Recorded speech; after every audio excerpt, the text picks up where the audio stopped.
to help us in society as well as the military. We do have embedded behavior health into our brigades, which is really helpful. So that's one of the things that we're continuing to do. Thank you. Ma'am, we also don't have enough, and we did recruit over 5,000 medical personnel last year. Most of them are still in training. These are support like corpsmen, dental techs, et cetera.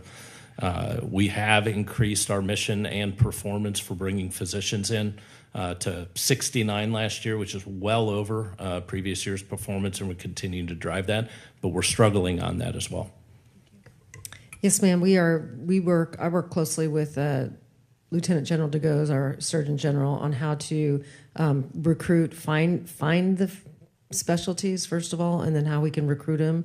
Additionally, expanding our telehealth opportunities for individuals. We know that overseas it's very difficult. It's very difficult for family members and dependents to get the care that they need. So we are doing everything that we can. But to my colleagues' points, there's a shortage across the United States for this skill set.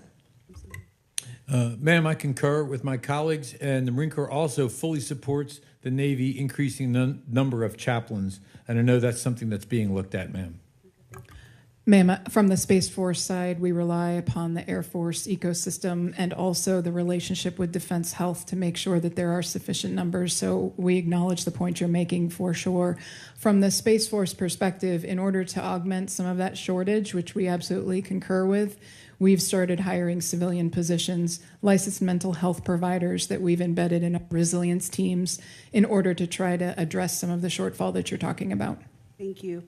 You know, given, I think we all know what the mission is for us in terms of delivering healthcare, especially behavioral health support to our service members, our families. Just a yes or no answer. Do you support cutting direct care in the military health system, as has been reflected in the president's budget? I believe he cut $500 million in this area, and DHA has told us that they need $3 billion to provide even adequate basic levels of access to care. So do you support the president's budget to cut $500 million in direct care to military health systems? I got it. I haven't seen that, so I just know we need more, and that concerns me. Over.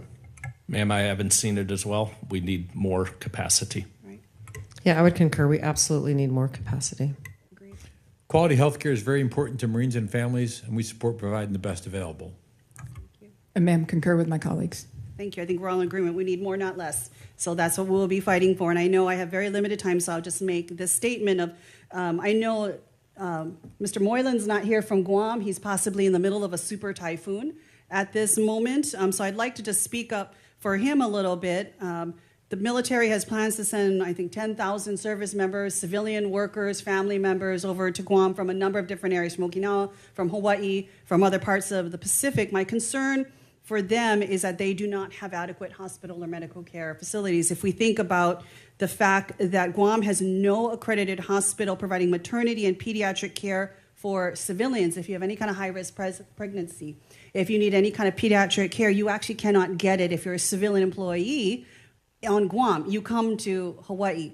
And then when we think just about the fact that right now we're preparing to send them all there by 2032, I believe, timeline, Marine Corps, Navy, Army. Are we giving advance warning to some of our civilian employees and even our service members that the care is not adequate to be able to meet some of their family needs as they head over to Guam? Are we considering even investing more into our DoD hospital, which I do not know if they have the capacity to handle 10,000 more service members, civilian workers, and family members within their facility as well. Many come to Hawaii, as I know, for care. And so I'm just worried we have this buildup. Have we considered the healthcare infrastructure on Guam as we've been building up Fort Blas?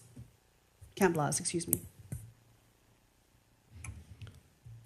And I know that I will reserve that you can answer the committee later, but just noting that this is a significant problem for one of my, fellow Pacific Island, areas, and really think we need to do something to address it. Thank you, Mr. Chair. And it was very gracious of you to mention that. And one of the jobs of being a chair is to be the time nerd. So there is 3 minutes left on our side now. But I'm not to balance. I did have an extra, just a quick question that I think it would be in interest of all the members that are still here. Your active duty, reserve, and guard, if you have it, strengths for new recruits this year. If you happen to have those figures, if you don't, you can just get it to us. But with general, do you know what your target's going to be for this fiscal year? For this year, active component is 61,500. For the National Guard, it's 37,155. And then for the reserve, it's 14,322. Admiral? 45,000 on the active component, and I'll get back to you on the reserve, but they are at 100% end strength, and we're on plan. I just don't have the number. General Miller? Yes, sir. For the officer, for the active duty, it's 10,108. And then for our guard, it's 3,227. Our guard warrant officers, it's 57. Our, reserve officers, 1,292. Reserve warrants are 4. And then I'll let Kate do the security. Do you know enlisted? Oh, yes, sir. Enlisted, so 32,900 active, 730 active Space Force, 10,549 Guard, and 6,576 Reserve. Thank you. General? Chairman, I will get you the